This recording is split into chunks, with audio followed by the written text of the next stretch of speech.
പ്രിയമുള്ളവരെ സുഹൃത്തുക്കളെ, ലോക മാനസികാരോഗ്യ ദിനത്തിൻ്റെ ഭാഗമായിട്ട് നമ്മുടെ പാലിയേറ്റീവ് കെയറിൽ ഒരു ബോധവൽക്കരണ ക്ലാസ്, അതിനൊരു സദസ്സ് സംഘടിപ്പിച്ചു. ഒരുപാട് ആളുകൾ പങ്കെടുത്തിരുന്നു. അതുപോലെ തന്നെ സൈക്കോളജിസ്റ്റ് ഫാത്തിമ ഷെറിനാണ് അവർക്ക് ക്ലാസ് എടുത്ത് നിർദ്ദേശങ്ങളൊക്കെ നൽകിയത്. പാലിയേറ്റീവിൻ്റെ പ്രതിനിധികളുണ്ട്, പാലിയോ പ്രസിഡൻറ്റ് സാദിഖ് പറമ്പിലടക്കം ഒരുപാട് ആളുകൾ പങ്കെടുത്ത ഒരു ചടങ്ങാണ്. വളരെ ഒരുപാട് കാര്യങ്ങൾ പറഞ്ഞ് മനസ്സിലാക്കാൻ ഈ സൈക്കോളജിസ്റ്റ് ഫാത്തിമ ഷെറിൻ ഉപയോഗപ്പെടുത്തി എന്നുള്ളത്. എന്തായാലും നമുക്ക് അവർ പറയുന്ന ചെറിയൊരു ഭാഗം ഞാൻ നിങ്ങളുമായി പങ്കുവെക്കുന്നു. ഒരുപാട് കാര്യങ്ങളുണ്ട്, പക്ഷെ അതൊക്കെ എടുക്കാതെ കുറച്ച് ഭാഗങ്ങൾ മാത്രം ഒന്ന് പങ്കുവെക്കുന്നുണ്ട്. നമുക്ക് ആ വീഡിയോ ചടങ്ങിലേക്ക്. ബുദ്ധിമുട്ടുകൾ വരുന്നത് എന്നതിനെ കുറിച്ചിട്ടാണ് നമ്മൾ സംസാരിച്ചുകൊണ്ടിരുന്നത്. ഒന്നാമത്തെ കാര്യം എന്ന് പറയുന്നത് ശാരീരികപരമായിട്ടുള്ള ബുദ്ധിമുട്ടുകളാണ്. അതായത് ജനിതക ഘടന എന്നൊക്കെ കേട്ടിട്ടുണ്ടോ? ജനറ്റിക്സ്. നമ്മളെ വീട്ടിലാർക്കെങ്കിലും പാരൻസിനോ വല്യമ്മമാർക്കോ വല്യപ്പന്മാർക്കോ അതല്ലെങ്കിൽ നമ്മളെ ഉമ്മാർക്കോ ഉപ്പാർക്കോ ആർക്കെങ്കിലും ഈ രീതിയിലുള്ള അസുഖങ്ങൾ വന്നിട്ടുണ്ടെങ്കിൽ വരാൻ പോകുന്ന കുട്ടികൾക്കും അസുഖം വരാനുള്ള ചാൻസ് ഉണ്ട്. ഉമ്മക്ക് അസുഖം വന്നിട്ടുണ്ടെങ്കിൽ 30% വരാൻ ചാൻസ് ഉണ്ട്. അതേപോലെ തന്നെ ഉപ്പാക്ക് അസുഖം ഉണ്ടായിട്ടുണ്ടെങ്കിൽ 30% വരാൻ ചാൻസ് ഉണ്ട്. ഉപ്പക്കും അസുഖം ഉണ്ടായിട്ടുണ്ടെങ്കിൽ 50% ജനിക്കുന്ന കുട്ടിയിലും ഇങ്ങനെയുള്ള അസുഖങ്ങളും ബുദ്ധിമുട്ടുകളും വരാനുള്ള ചാൻസസ് കൂടുതലാണ്. ട്വിൻസിനെ ഇരട്ട കുട്ടികളെ കണ്ടിക്കണോ? നിങ്ങള് ഇരട്ട കുട്ടികളെ കണ്ടിക്കണോ? ഇങ്ങനെ മരുന്നുകൾ എടുക്കുന്ന കുട്ടികളെ ശ്രദ്ധിച്ചണോ? എന്തെങ്കിലും രീതിയിലുള്ള മാനസികപരമായിട്ടുള്ള ബുദ്ധിമുട്ടുകൾക്ക് മരുന്നെടുക്കുന്ന കുട്ടികളെ ശ്രദ്ധിച്ചണോ? അവരിലും ഇങ്ങനെയുള്ള ഒരാൾക്ക് വന്നു കഴിഞ്ഞാൽ മറ്റേ ആൾക്കും 50% വരാനുള്ള സാധ്യത കൂടുതലാണ്. ഓക്കെ, ഇനി രണ്ടാമത്തെ ഒരു ഫാക്ടറാണ് ഗർഭാവസ്ഥ.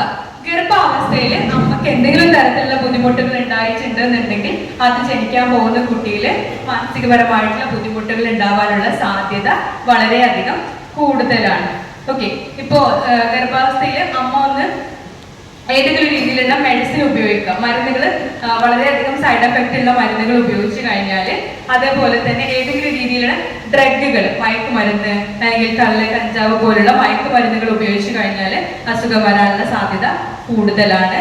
അതുപോലെ തന്നെ ഏതെങ്കിലും രീതിയിലുള്ള പൊല്യൂഷൻസ്, മലിനീകരണങ്ങൾ ഭയങ്കര, ഇപ്പൊ ഡൽഹി പോലുള്ള സ്ഥലങ്ങളിലൊക്കെ അമിതമായിട്ടുള്ള മലിനീകരണം നടക്കുന്നുണ്ട്. ഇപ്പൊ ഗർഭാവസ്ഥയിൽ അങ്ങനെയുള്ള മലിനീകരണങ്ങൾ ഏറ്റു കഴിഞ്ഞാൽ, അതേപോലെ തന്നെ എക്സ്റേ പോലുള്ള റേഡിയേഷൻസ് വന്നു കഴിഞ്ഞാലും ജനിക്കാൻ പോകുന്ന കുട്ടികളിൽ ഇത്തരത്തിലുള്ള ബുദ്ധിമുട്ടുകൾ വരാനുള്ള സാധ്യത വളരെയധികം കൂടുതലാണ്.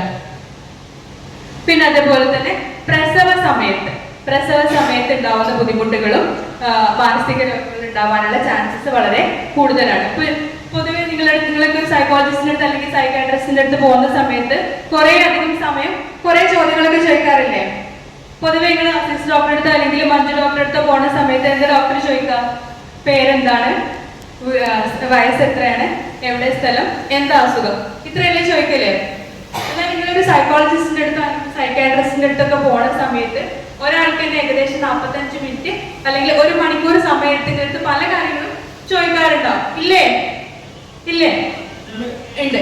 അവിടെ നമ്മൾ ജനിക്കുന്നത് തൊട്ട് അല്ലെങ്കിൽ അമ്മന്റെ ഗർഭാവസ്ഥ തൊട്ടുള്ള കാര്യങ്ങൾ അറിഞ്ഞു കഴിഞ്ഞാലാണ് എന്തുകൊണ്ടാണ് ഈ ഒരു അസുഖം വന്നത് എന്നുള്ളത് നമുക്ക് കണ്ടെത്താൻ പറ്റുള്ളൂ. അപ്പൊ അതിൽ മറ്റൊരു കാരണമാണ് ഡെലിവറി സമയം. പ്രസവ സമയത്ത് നമ്മൾ ചോദിക്കാറുണ്ട്, എന്താ പറയാ, നോർമൽ ഡെലിവറി ആണോ സിസേറിയൻ ആണോ എന്നുള്ളത് ചോദിക്കാറുണ്ട്. അതേപോലെ തന്നെ ജനിച്ച സമയത്ത് കുട്ടി കരഞ്ഞിട്ടുണ്ടോ എന്ന് ചോദിക്കാറുണ്ട്. ഉണ്ടോ? കരയണത് എന്തിനാ? കരയണമെന്ന് പറയുന്നത് എന്തിനു വേണ്ടിയിട്ടാണ്? പറയാൻ പറ്റുമോ? കുട്ടികൾ കരയണില്ലേ ജനിക്കുന്ന സമയത്ത്? ഉണ്ട്. എന്തിനാണ് അങ്ങനെ കരയണമെന്ന് പറയുന്നത്? എന്തിനാ? ഓക്കെ, അങ്ങനെ കരഞ്ഞു കഴിഞ്ഞാലാണ് അവരുടെ ബോഡിയിലുള്ള കുറെ അധികം കെമിക്കൽസ് റിലീസ് ചെയ്യലാണ്, അതല്ലെങ്കിൽ അത് അവരുടെ തലച്ചോറിനെ ബാധിക്കും. അതുകൊണ്ടാണ് കുട്ടി കരയണം എന്ന് പറയുന്നത്. ഓക്കെ, ഇപ്പൊ ഡോക്ടർ ചോദിക്കാറുണ്ട് കുട്ടി കരഞ്ഞിട്ടുണ്ടായോ ചോദിക്കാറുണ്ട്.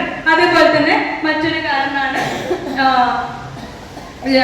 ഡെലിവറി സമയത്ത് കുട്ടിക്ക് ഓക്സിജൻ ഇഷ്യൂസ് എന്തെങ്കിലും ഉണ്ടായിട്ടുണ്ടോ, ശ്വാസം എടുക്കാനുള്ള പ്രയാസങ്ങൾ ഉണ്ടായിട്ടുണ്ടോ. ശരിക്കും അങ്ങനെ ശ്വാസം എടുക്കാനുള്ള ബുദ്ധിമുട്ടുകൾ എന്തെങ്കിലും വന്നു കഴിഞ്ഞാൽ അതും കുട്ടിന്റെ ബ്രെയിനിനെ, തലച്ചോറിനെ ബാധിക്കാറുണ്ട്.